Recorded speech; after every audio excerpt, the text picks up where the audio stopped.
The 2010s was a wild decade in the NBA, with so much more player movement than at any other time in the history of the league, which led to some pretty incredible trades. Ones that ruined teams, ended eras, shaped the future of franchises, and some that even led directly to an NBA championship. And that last part, believe it or not, is 100% true with our first trade, Carmelo Anthony to the New York Knicks. Back at the trade deadline in 2011, it was clear that Melo did not want to be with the Nuggets anymore. They'd had some playoff success, but he had his eyes set on a bigger market, specifically New York. This was an especially dire situation for the Nuggets because Melo was an unrestricted free agent in 2011, and without him, their team would be a complete disaster. Their hand was forced, and Melo got his wish, being sent to the Knicks for Wilson Chandler, Raymond Felton, Danilo Gallinari, Timofey Mozgov, and 3 first-round picks. The actual trade was much more complicated, but those are the main pieces. With the Knicks, Melo had some great moments, but the promise of pairing him with Amari Stoudemire just never quite came together the way that fans hoped. Amari dealt with injury issues, and the Knicks were never truly a threat to make the finals with Melo, but for the Nuggets, this turned out to be one of the most significant trades in franchise history. Every piece in the deal helped them in some way over the years, either on the court or as a trade asset, but most importantly, the 2016 first-round pick that they got in this trade became Jamal Murray, who is the second best player on their 2023 title team, and without him, even with the brilliance of the rest of the roster, they don't win that title. This trade's kind of a weird one to look back on in hindsight because both teams did pretty well in the immediate aftermath, and of course the Nuggets win a title because of the deal, but I wonder if this situation had happened today, if the Knicks would have just waited to sign Carmelo a few months later in 2011 free agency, which they had the money to do and could have kept the asset from a trade instead. Next up is an unprecedented moment in the history of the league, Chris Paul to the LA Clippers. The reason, of course, is that Paul was never supposed to end up with the Clippers in the first place. Back in 2011, the New Orleans Hornets franchise was not in a good place at all, and were actually without an owner completely. In place of that, the team was actually owned by the NBA itself, essentially putting at the time NBA Commissioner David Stern in place as the owner of the team.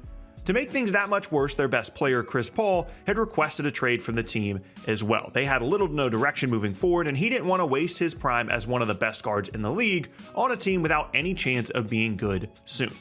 As a result, the Hornets agreed to a trade to send Paul to the Lakers, a 3-team trade in which the Rockets would get Pau Gasol and the Hornets would get Lamar Odom, Kevin Martin, Louis Scola, Goran Dragic, and draft compensation. The GMs of both teams agreed to the deal, and it seemed like Chris Paul was going to be a Laker. However, and again, this has never happened before, the league itself vetoed the trade. More accurately, David Stern, as acting owner of the Hornets, declined the trade and it was called off. The only reason that the league had any say in the deal was because of the unique ownership situation at the time, and it's also important to understand that there was pushback from other owners around the league that the Paul to the Lakers deal was simply unfair and that the Lakers weren't giving up enough in the deal, creating somewhat of a super team in LA, and that certainly could have led to Stern's decision. Ultimately, not much later, Paul does end up going to LA, but this time to the Clippers in exchange for Al-Farouq Aminu, Eric Gordon, Chris Kaman, and a first-round pick. While in LA, Paul led the Clippers to their most relevant era ever as a franchise. They were the most exciting team in the league with CP3, Blake Griffin, and DeAndre Jordan, creating Lob City in LA. Unfortunately, due to injuries and other factors though, they never had the kind of postseason success that their talent suggested they should have had. For the Hornets, this trade package turned out to be awful. None of the players did anything significant for the franchise, and the first-round pick became Austin Rivers, who also did nothing for them. They were bad enough the following season to earn the first pick in the 2012 draft, though, which got them Anthony Davis, who turned into a ton of stuff down the line in a trade with, ironically, the Lakers. But honestly, either trade package for Paul from either LA team would have and ended up being pretty much a complete disaster. Next up is a crazy one because there are just so many pieces to this deal. Back in the summer of 2012, we finally got a resolution to the years-long Dwight Howard saga in Orlando. He went from requesting a trade to opting into a new contract to requesting a trade again, and in the summer of 2012, he finally got his wish. But this turned into a massive 4-team deal. Essentially, and this is very complicated, so I'm going to put the full trade on screen here, the Lakers traded Andrew Bynum to the Sixers traded Andre Iguodala to the Nuggets, the Magic traded Dwight Howard to the Lakers, and the Nuggets sent out some contracts, and draft compensation was exchanged between various teams. Let's start with the Lakers. This was the summer of the LA Super Team, as a year after failing to acquire Chris Paul, they added Steve Nash and Dwight Howard to Kobe Bryant and put together what was thought to be a legitimate super team.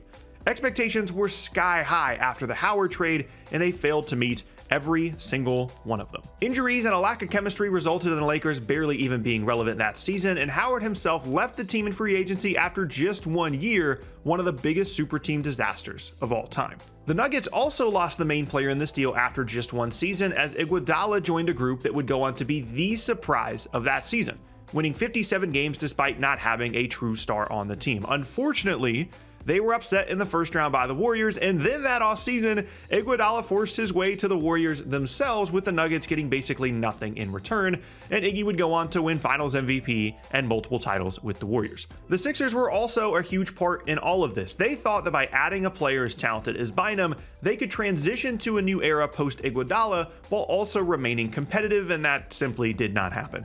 Due to injuries, Bynum played literally 0 games with the Sixers and played just 26 total NBA games after being traded from LA, despite being just 25 years old at the time of the deal.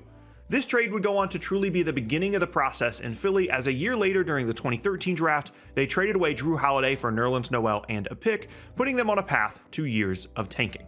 The Magic were actually the big winners in this massive deal. They ended up with Nikola Vucevic in the trade, which at the time seemed like a throw-in, but he became an all-star caliber player for them and then was later moved for Franz Wagner and Wendell Carter Jr., neither of which would be on the team without the original Dwight Howard deal.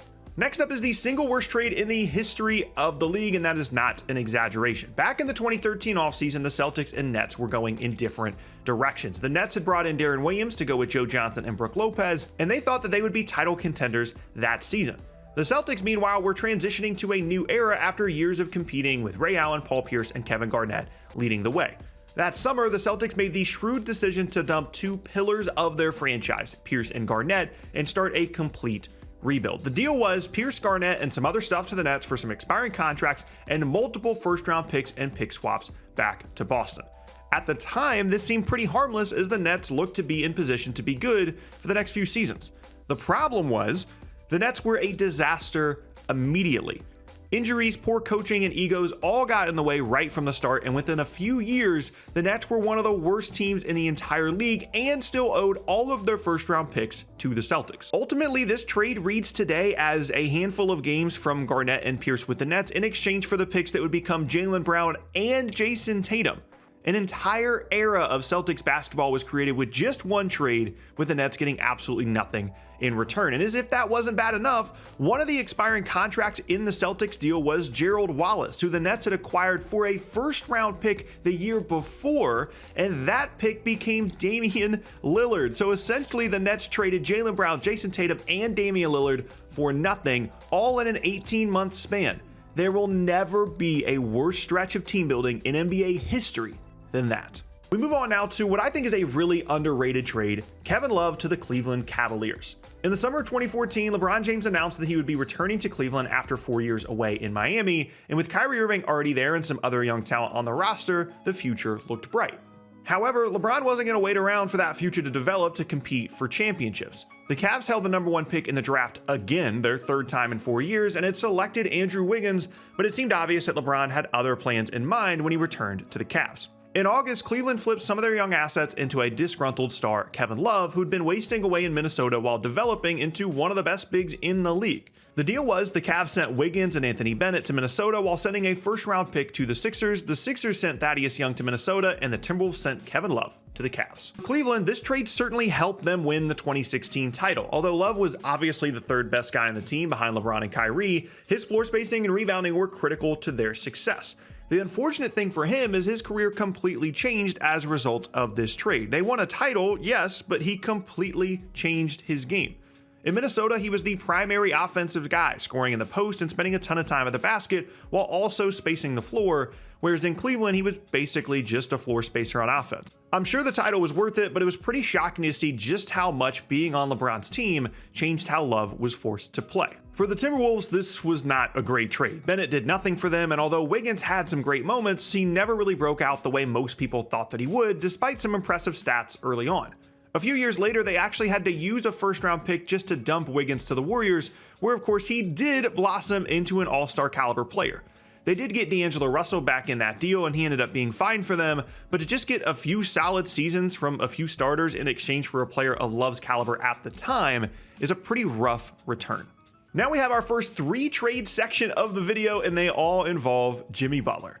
After being the 30th pick in the 2011 draft, Butler eventually developed into an all-star in his first few seasons with the Bulls. The problem was, as they were figuring out what the post-injury Derrick Rose era would look like, they decided to rebuild. So on draft night in 2017, Butler was sent to the Timberwolves in exchange for Chris Dunn, Zach LaVine, and Lauri Markkanen. The Timberwolves were on the verge of actually being relevant and traded for Butler to accelerate that process. They had Karl Anthony Towns and the previously mentioned Andrew Wiggins and viewed Butler as the piece that could put them over the top, and for the most part, they were right.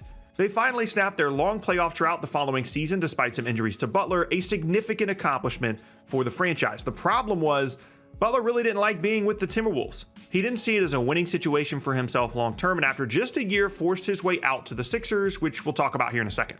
Meanwhile, for the Bulls, this trade worked out pretty well for them. Considering they wanted to rebuild, LaVine being swapped out for Butler was a pretty good move for them, even though Dunn and Markkanen never quite developed in Chicago.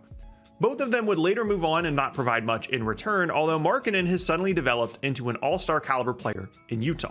Now to the second Butler trade, this time to the Sixers. As I mentioned, he wanted out of Minnesota, and the Timberwolves got back Robert Covington and Dario Saric in exchange for him being sent to Philly. Now, those were actually more significant pieces at the time than it might seem right now, but that was really low value for Butler. Just think about the difference between what the Timberwolves had to send away a year prior compared to what they got back in this deal. This was truly a disaster for them, as neither Covington nor Saric ended up having a huge impact on the team. There were concerns about Butler at the time, namely his behavior in Minnesota and injuries that were piling up, but his value still should have been higher than this in hindsight. The team that benefited, of course, were the Sixers, who added Butler to Ben Simmons and Joel Embiid to create what is, in my opinion, the best team of the process era. They were the best defense in the league, and I truly thought they could win the title that year, but they lost to the eventual champion Raptors in Game 7 in the 2019 playoffs, missing out on their best chance at a title. Which brings us to the third Butler trade. One of the other big risks of the Sixers bringing him in the first place was that he was a 2019 free agent, and that also likely lowered his value in a trade previously. Ultimately, he used that to his advantage to force a sign and trade to the Miami Heat, a team that did not have the cap space to outright sign Butler as a free agent. There was the threat of him leaving for a new team for nothing, so the Sixers felt as though they might as well get something in exchange for him in a trade, and the Heat sent them Josh Richardson, who really didn't contribute to the Sixers at all, despite breaking out in Miami the prior few seasons. Meanwhile, with the Heat, Butler has led the team to 2 finals appearances, and after 4 teams in 4 years, has finally found a home in Miami. Moving on now to one of the weirdest trade situations of all time, Kyrie Irving to the Boston Celtics. After winning the title in 2016, it seemed like everything was fantastic in Cleveland, and it was for everyone except Kyrie Irving. He was so upset with the organization and having to play alongside LeBron that he actually nearly requested a trade that same offseason, just a few months after hitting one of the most iconic shots in NBA history.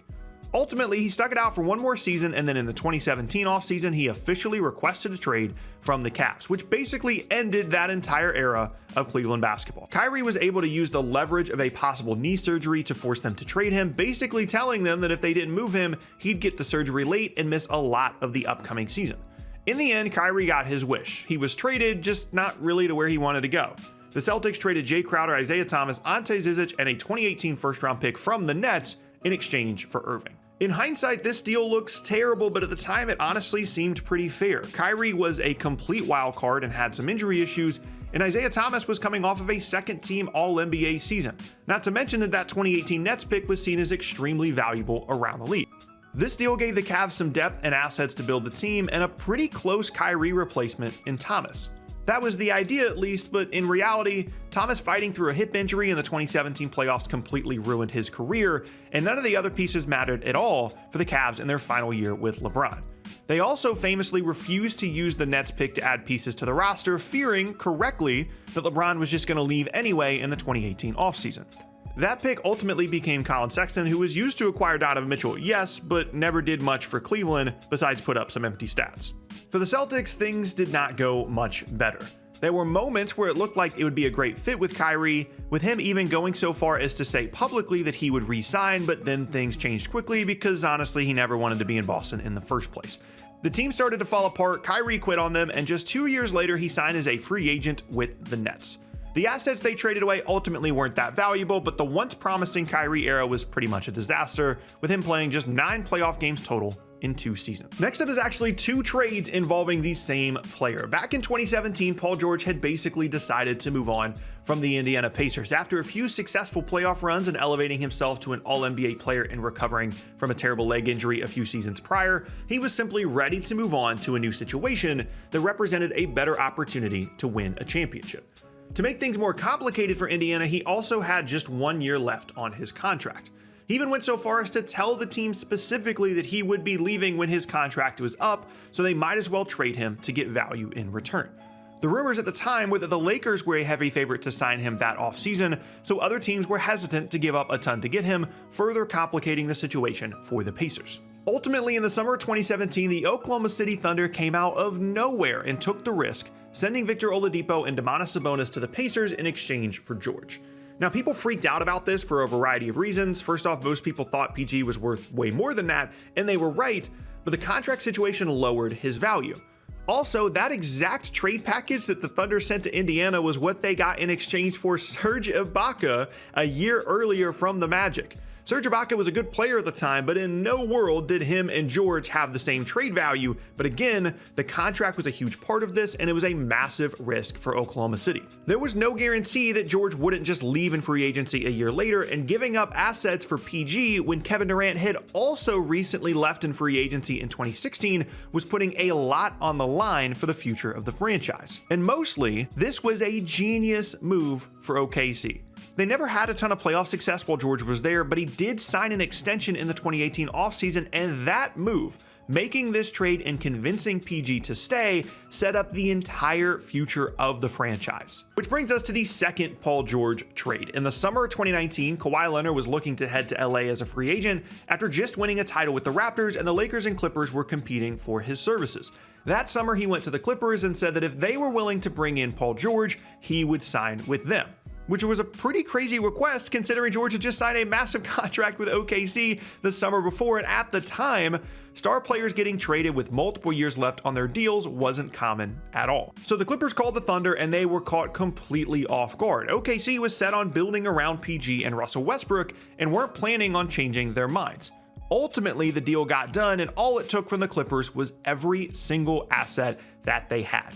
Expiring contracts, SGA, and all the first-round picks and pick swaps they could trade. That was what it took for the Clippers to get Paul George, and ultimately, it was a trade for Kawhi Leonard as well.